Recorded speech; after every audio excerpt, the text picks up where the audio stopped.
já abriu aí, são 9h16, né? Probleminhas técnicos aqui com o gravador de tela. Eu não consegui entrar antes, mas enfim, vamos bater aqui rapidinho algumas coisas importantes aí nas suas operações de hoje, tá? Tem algumas coisas que a gente está no radar aí. Com relação a noticiário, né? Os principais aí economistas já lançaram muitas coisas aí, mas talvez vocês não acompanhem. Enfim, a gente compartilha aqui um pouquinho aqui.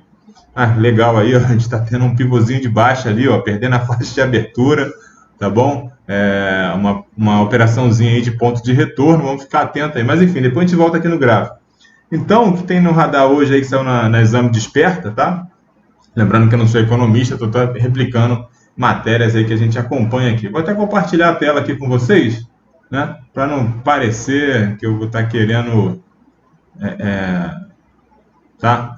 A gente tem aqui, ó, quinta-feira, 6 de maio, tá? Desperta desta quinta-feira, destaca a participação do ministro da Saúde, Marcelo Queiroga, na CPI da Covid, tá? Os bons resultados financeiros da Volkswagen no primeiro trimestre e os lançamentos da Samsung no Brasil, tá? No radar para hoje aí, os principais índices de ações do mercado internacional operam em leves altas nesta quinta-feira, né, dia 6, embalados aí por dados sobre a recuperação da economia global. Nesta manhã foram as vendas do varejo europeu que surpreenderam as estimativas, tá? Crescendo aí em torno de quase 3% no março, né? 2,7%, né? Para o início do dia, ainda estão previstas aí as divulgações dos pedidos semanais de seguro-desemprego dos Estados Unidos, tá? E no Brasil, a Azul vai divulgar ainda pela manhã seu resultado do primeiro trimestre. Então, são pontos importantes aí para a gente dar uma olhadinha, né? Mais tarde aí nas ações aí da Azul, né? E verificar o que a gente pode estar fazendo também, né? Operando aí, ver se tem alguma boa oportunidade aí que o gráfico de Renko mostre para a gente aí, tá? Com relação à notícia, eu vou ficar por aqui, a gente não vai ficar preso à questão de notícia, tá? E a gente vai falar um pouquinho de ETF hoje aí rapidinho, algumas oportunidades podem estar surgindo aí para a gente nas criptomoedas aí. Então vamos bater rapidinho aqui no índice. O que a gente tem aqui no índice? Então, no nosso monitor de mercado, daqui a pouquinho eu vou estar divulgando lá no Telegram, tá? O que a gente tem aqui previsto para hoje, né? Vamos falar aqui primeiramente do índice. Vamos falar do índice primeiro, então. No mini índice, né? Vamos ver lá. A gente tem uma mínima aí dos últimos 21 dias, né? 116,680. Melhor dizendo, a máxima se manteve. Então, vamos atualizar lá a nossa mínima lá do índice. Eu vou colocar aqui no diário, que facilita a visualização dessas faixas. A gente vê a questão do estreitamento também, né? A gente estava comentando aí nos vídeos anteriores. Então, 116, minha memória já não está muito das melhores, né? 116,680.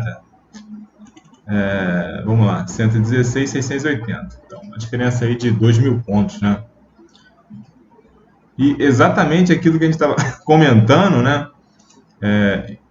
Esse estreitamento entre a máxima e a mínima, tá vendo? Lembra que eu dei o exemplo até do compactador de lixo, né? Fazendo aquela referência. Então a gente tem aquela máxima, continua lá, 122,475, o mercado não voltou lá, né? A gente não sabe, pode ser que ele tente romper topo, né? E muita gente vai vender no topo, né? E a gente, na verdade, vai procurar operações de tentar. A gente sabe, é claro, que 75% das operações, ou 70%, 80%, quer que seja, de rompimento são falsos, mas a gente vai ficar atento a esse rompimento de topo aí, tá bom? Ou a perda desse fundo aí, né? É importante que agora o fundo está acompanhando também essa escalada, ou seja, o fundo está se aproximando do topo, né? Então a gente está vendo um estreitamento e vai chegar um momento que a situação vai ficar tão apertada, a faixa tão estreita, que o mercado vai ter que se decidir para cima ou para baixo, tá? E se for para baixo, a gente vai vir vendendo para baixo, né, do fundo mais moderno, digamos assim, ou seja, aquele mais atual nos últimos 21 dias. E se for para cima, vai ter que comprar, né? Pelo amor de Deus. Então, o mercado está acima da nuvem de Ichimoku no diário, ou seja, continua mantendo na tendência aí o viés de alta, né? Penetrou um pouquinho na nuvem, mas já está subindo já, na verdade, rompeu o cume superior da nuvem, né? Então é um bom indicativo, justamente na nossa faixa de frequência ali, que é essa linha roxa aí. Vamos atualizar a faixa de frequência, D-1, 118,762, tá? Vamos arredondar aí para cima, não somos contadores, né? Somos traders, né? Eu também administrador. 118, tá vendo a memória? 118,762. Bom, 118,762. 118,762. Então, a faixa ela caiu um pouquinho, mas se mantém nessa média. Foi justamente onde teve ali o fundo, né, do candle do dia anterior, ou seja, do mercado de ontem, D-1. Então, se o mercado vier porventura, né, perder a essa frequência também, a gente pode ter um indicativo de compra, né? E lembrando que no diário o estocástico tá comprador, né? Saiu da região do 20 ali, enfim. Vamos ficar atento aí para não ter uma desconexão, né, entre o que está acontecendo no diário e as operações que a gente vai realizar aí durante o dia, tá? Tem que ficar atento também numa visão macro, né? A nossa visão macro do Renko, pelo menos o que eu entendo desses últimos anos aí, dar uma olhada, 21, dar uma olhada no diário, tá? Para ter um referencial aí de norte, né? De norteador, o que o mercado está fazendo. Vamos voltar aqui para o nosso Renko, beleza. Então, olhando aí o passado ontem, as operações, ó, tá vendo? Operação de compra ontem, né? Seguindo aí o operacional, tá? O que nós tivemos aqui, ó?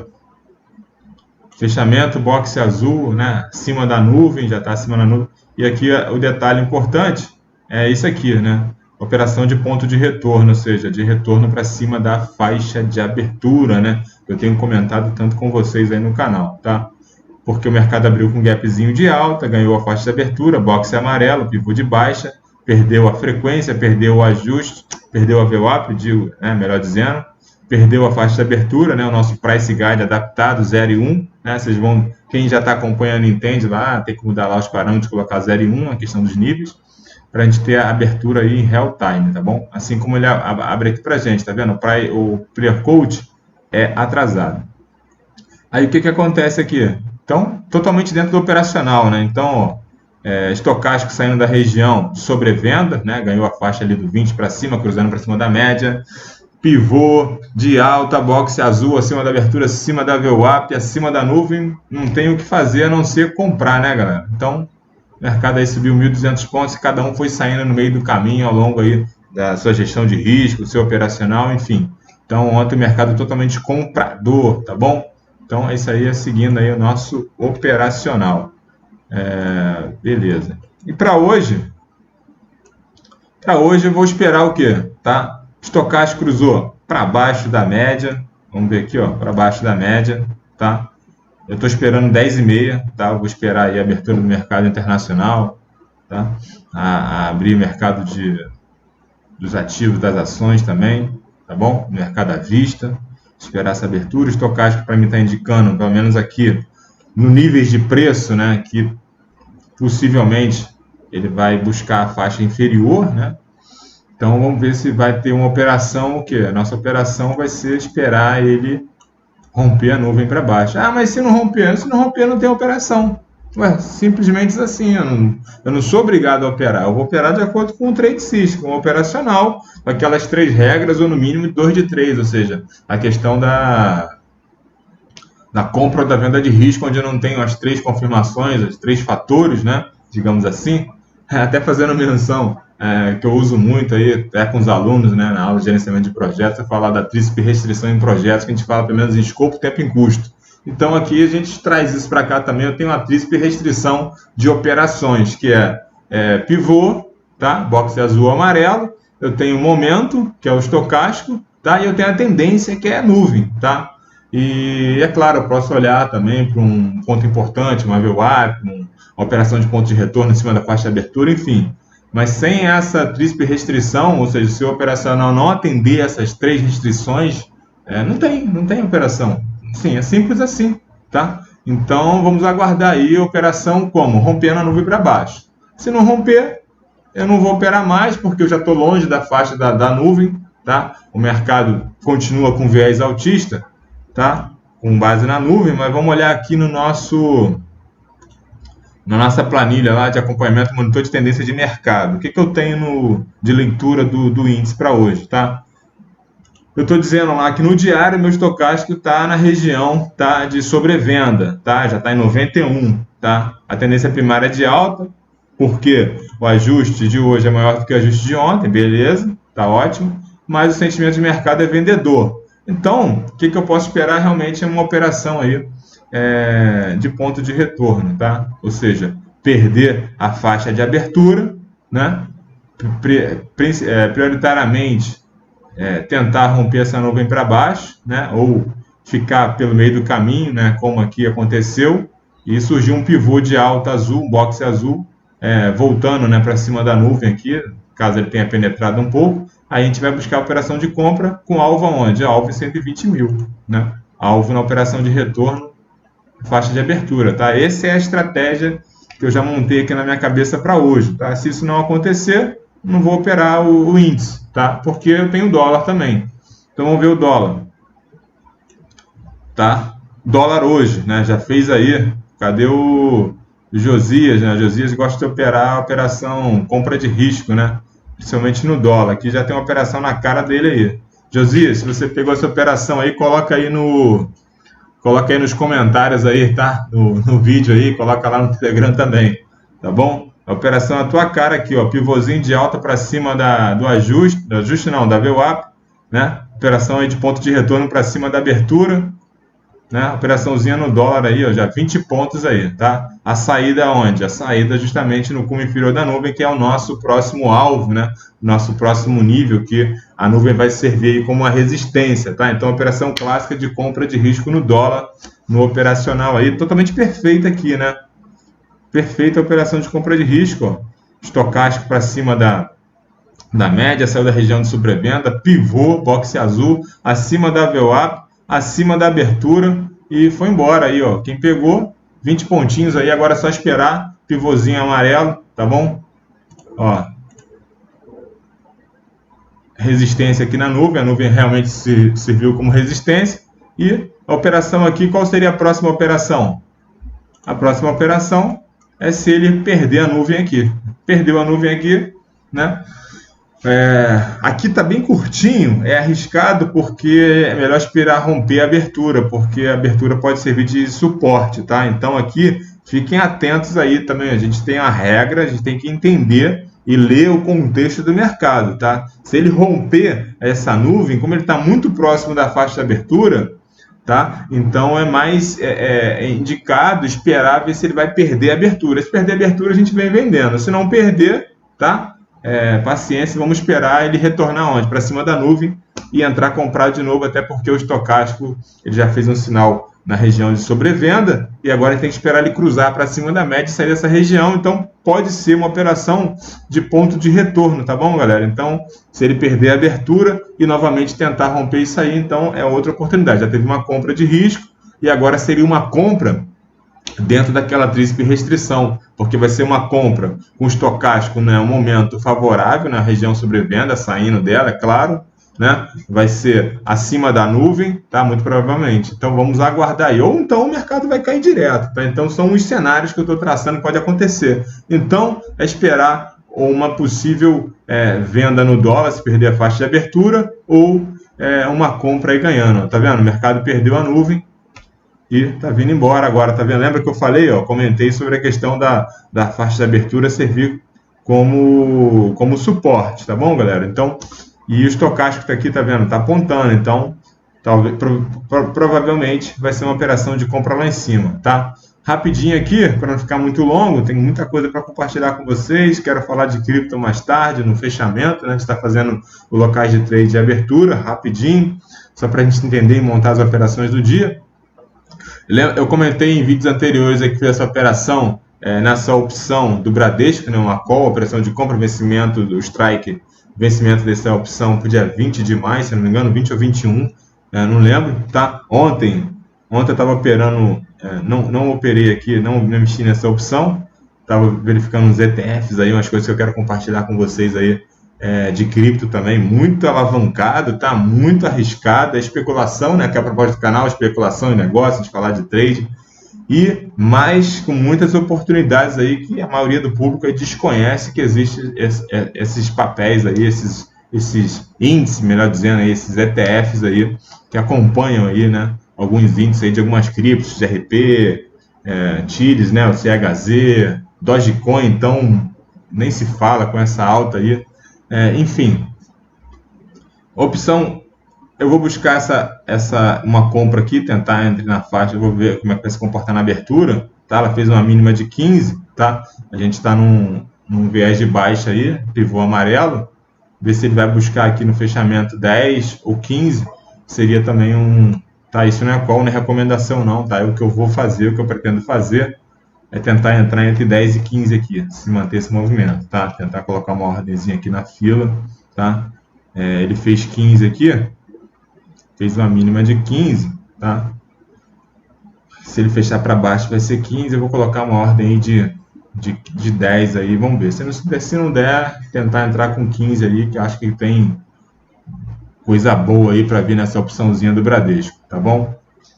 E, deixa eu ver aqui com o ETF. Tá, deixa eu só compartilhar com vocês rapidinho aqui para a gente fechar o que eu estava falando, tá? Dos ETFs aí, tá?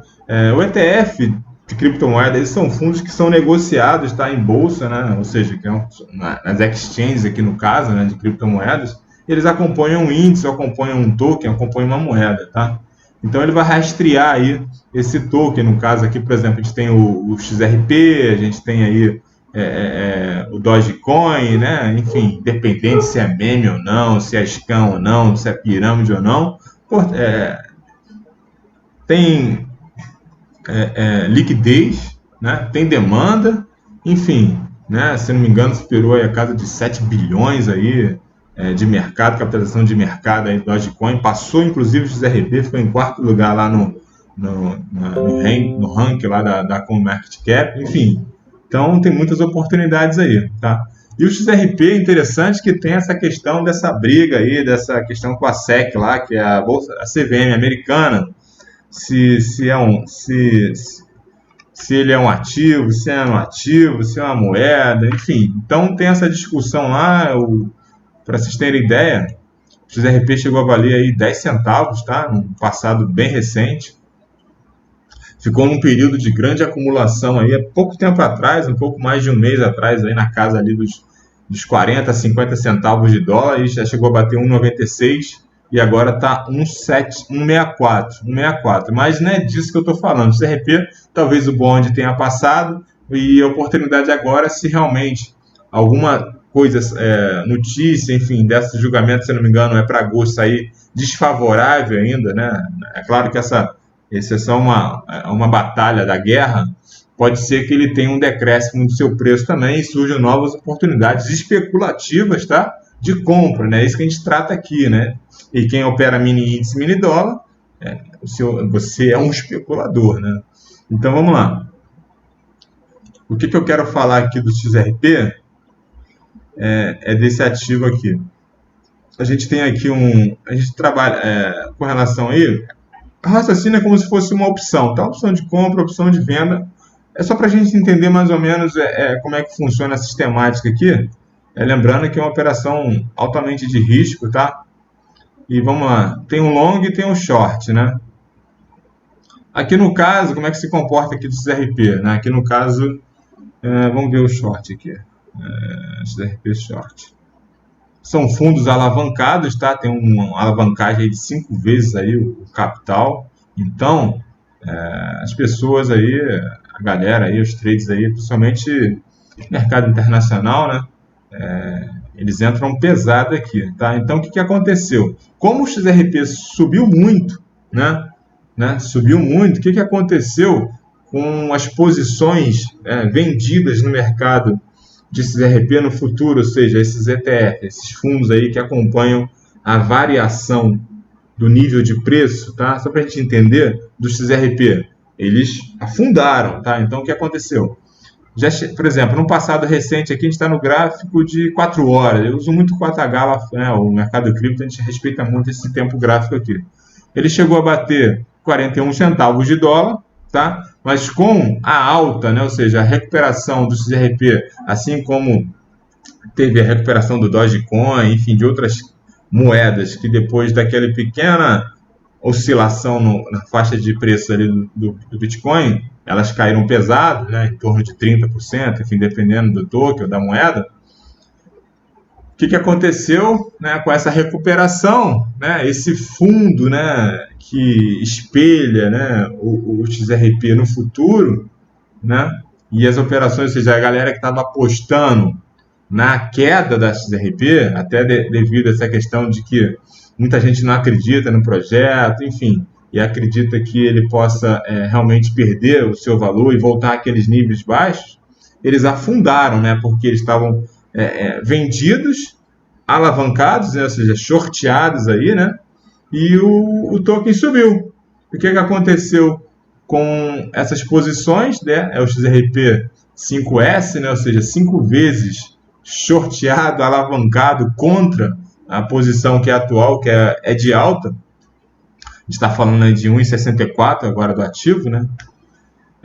Então chegou a bater, fez um fundo aí de 0,06 centavos, tá? Então, o que isso diz pra gente? Cara, você tem condições de aportar alguma coisa aqui que você está disposto a perder, mas se qualquer movimento, se oscilar 10% de queda na XRP, 20% que seja, tá? A gente pode buscar, né, pelo menos aqui, ó, 20 centavos, 30 centavos, e quem sabe até a banda superior, está usando aqui a banda de Bollinger simples aqui, de 20, né? Está falando aí de 5 vezes, tá?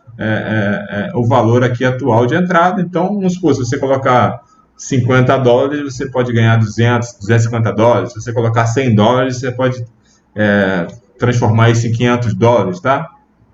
Então, existem essas oportunidades aí e a gente sabe que a volatilidade do mercado de cripto é absurda. Ele tanto sobe como desce toda hora. Então, às vezes fazer uma posição contra, o contrário à sua entrada, por exemplo, você quer ter o XRP, você quer aproveitar o momento altista, você aporta uma parte do seu capital no XRP, ou seja, no ativo, você está comprando token, está na tua carteira, né, pensando no longo prazo, né, tem estudos, se você for lá no Reddit, né, enfim, em algumas comunidades, você vai ver que tem projeções de XRP a 5, a 10 dólares, quer que seja, quem acredite ou não, enfim, existe isso. Tá? Mas você pode pegar uma parte disso e aportar e fazer uma carteira, né? Uma carteira dessa posição de 10%, por exemplo. Vamos supor, se eu tenho um exemplo, tá? $1.000 para comprar de XRP. Eu pego $900 e compraria de XRP e $100 eu compro de uma posição shorteada, ou seja, contrária a essa posição. Por quê?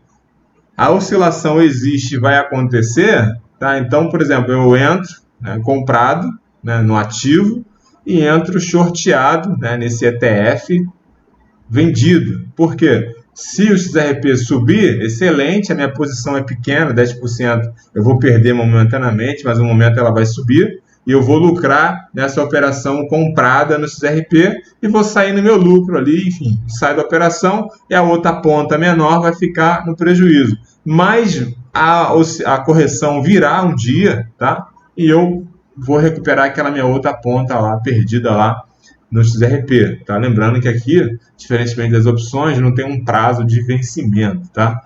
O que diz do risco é se houver uma oscilação muito grande e esse valor chegar a próximo de zero, né? As operações podem ser encerradas e você pode perder ali o seu capital inteiro, tá? Pelo menos da série histórica de todos os ETFs que eu vi, dessa alavancagem de shorteadas ou de long, né? Eu não vi isso acontecer, tá? Eu vi chegar a 0,2 centavo, 1 centavo, mas não vi zerar nenhuma posição ainda. Pode acontecer? Claro que pode, é o risco da operação. É por isso que o ideal seria aportar aí pelo menos 10%, mas a chance de fazer dinheiro é muito legal, muito grande, tá? Desde que você saiba o que você está fazendo. Quero comprar um ativo, mas quero me proteger, entro shorteado contra esse ativo, né? Tá? Então, seria essa aí a sistemática. Então, tem o CHZ, né, o Chiles, né? De todos os tokens que estão aí no mercado, eu entendo é o que está mais descontado, porque ele não acompanhou a recuperação das outras criptos. Ele fez a última alta de 84 centavos, máxima histórica de 93, ele nunca mais, ele não voltou nesse nível de 84 centavos, e ele está ali entre 47, 48, tá entre 48 e 52, ele está essa acumulação, tá? Eu acredito que seja uma grande acumulação compradora, assim como aconteceu com o XRP, assim como aconteceu com a TLM também, que ficou na caixa ali de 30, 40, 30, 35, 30, 35, 30, 35, e depois explodiu, chegou a bater 87, e agora está na casa de 61. Aconteceu a mesma coisa, o saldo de volume aumentando, e os trades acumulando nessa faixa. Eu acredito que o CHZ, né, que é o Chiles, né, ele vai acontecer a mesma coisa. Então, tá uma encruzilhada aí com relação à operação do Chiles, né? Ou seja, é você fazer uma ponta comprada, porque eu acredito que o ativo vai se valorizar. Quem sabe, né, buscar o último topo, 84, ou a máxima histórica, 93, ou seja, chegar aí a pelo menos $1, enfim, $1 e pouquinho, né? Então, tem muita gente que já está se posicionando na venda de $1, né? E na outra ponta, a opção shorteada dela, essa aí que está na tela para vocês, ela está presa nessa caixa exatamente como a próprio token, né? Como o próprio ativo, né? Que ela acompanha aí, que esse ETF acompanha. Então, está nessa caixinha de 0,16, tá? Que foi a mínima das 24 horas, a 0,18,5. Então, ele está nessa caixa aí, tá? E ele vai estourar para um lado ou para o outro. Se o CHZ subir, legal, se você tiver comprado nele, ótimo, você vai ganhar lá no seu ativo. E o que você faz? O que você pode fazer? É já buscar uma ponta shorteada nele, né? Vamos supor que ele volte aqui para níveis, tá? Que ele já bateu um fundo aqui, deixa eu ver aqui, aqui foi 14, né? 14 centavos, mas eu tenho um fundo aqui de 11, enfim. Se ele subir bem, aqui foi quando ele teve aquela alta de 84 centavos. Ele bateu 11. Então, se ele voltar para esses níveis, talvez aqui bata 10, 9 centavos, né? Aí a gente pode entrar numa posição shorteada aqui, porque provavelmente vai ter alguma correção no ativo, sempre tem, ainda mais cripto, né? E as correções são de 20%, 30%, e a gente ganha nessa ponta aqui 100%, pelo menos, numa operação. Então, essa é a grande temática aí que eu trago para vocês, tá? Algo que a gente tem que começar a pensar, né? Nesses contratos aí, de operações aí vamos falar aí de seguros, né? Contra a nossa posição do ativo principal. Então, e volto a dizer, tá? No máximo aí 10% do teu capital na ponta daquilo, se você tem o ativo, é claro, se você quer manter aquilo em carteira, acredita numa valorização no longo prazo, mas se protege aqui também, né? Porque de uma coisa vai acontecer, você vai ganhar numa ponta da outra, e a ponta vencedora vai cobrir as lacunas da outra, enfim. E aí entra a questão de estratégia aí, de cada um aí, tá? São só algumas dicas aí que eu estou compartilhando com vocês, tá? Então, eu fico por aqui, e no fechamento a gente tenta fazer aí um local de trade de fechamento, verificar o que aconteceu. Eu vou falar se eu consegui entrar nessa operação shorteada aqui do CHZ, ou numa operação shorteada do XRP, caso ele suba mais. Eu quero que ele suba mais, que ele bata aí o seu topo histórico lá de $3,80, e essa posição shorteada dele venha para 1 centavo, 2 centavos, que a gente entra nela e vamos aguardar a correção e subir nesse foguete contrário aí à empolgação da alta aí do mercado. Então é isso aí, pessoal. A gente se encontra aí no próximo vídeo.